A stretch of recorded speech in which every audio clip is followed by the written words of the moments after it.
Azt látjuk, hogy 2000 előtt, amikor a tréningekről beszéltünk, akkor a tréningek azok egy izgalmas műfaj volt. Azért volt izgalmas műfaj, mert korábban az emberek, a vezetők ahhoz voltak szokva, hogy előadásokon vesznek részt. Beülnek, és mint az iskolapadba esetleg jegyzetelnek, figyelnek, vagy éppen alszanak.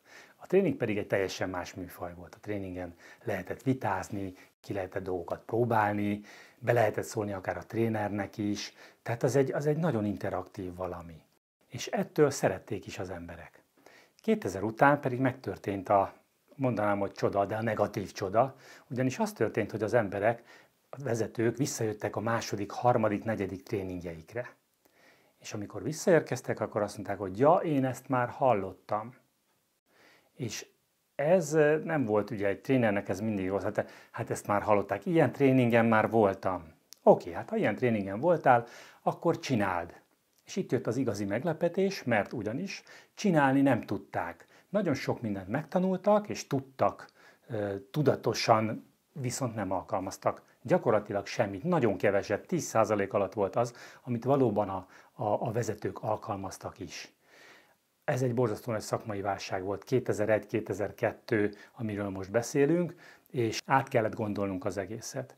Úgy gondoltuk át, hogy elkezdtük azt nézni, hogy hogyan lehetne azt megmérni, hogy vajon a vezetők csinálják is azt, amit egyébként megtanultak, vagy csak tudják. Nyilván a tréningről kijönnek és boldogok, azt viszonylag egyszerű megmérni, és a tudást azt is egy teszttel megméred, minden szuper, minden oké, tudják is a dolgokat, de nekünk azt kellene megmérni, hogy alkalmazzák-e azt, amit tanultak.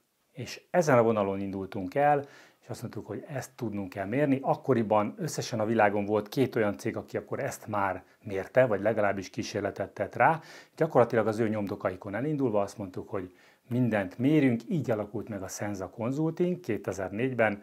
2004-ben azt mondtuk, hogy innentől kezdve mérnünk kell az alkalmazást, az alkalmazási szintet. Nálunk ez az alkalmazási szint az egy kulcs szó. Azt jelenti, hogy észre lehessen venni, hatása legyen a szervezetre, hatása legyen az embereinkre. És minden egyes fejlesztési program gyakorlatilag azt célozza, hogy változzon meg a vezetőknek a viselkedése, változzon meg a hozzáállása, változzon meg az a mód, ahogyan gondolkodnak az embereikről, az eredményeikről.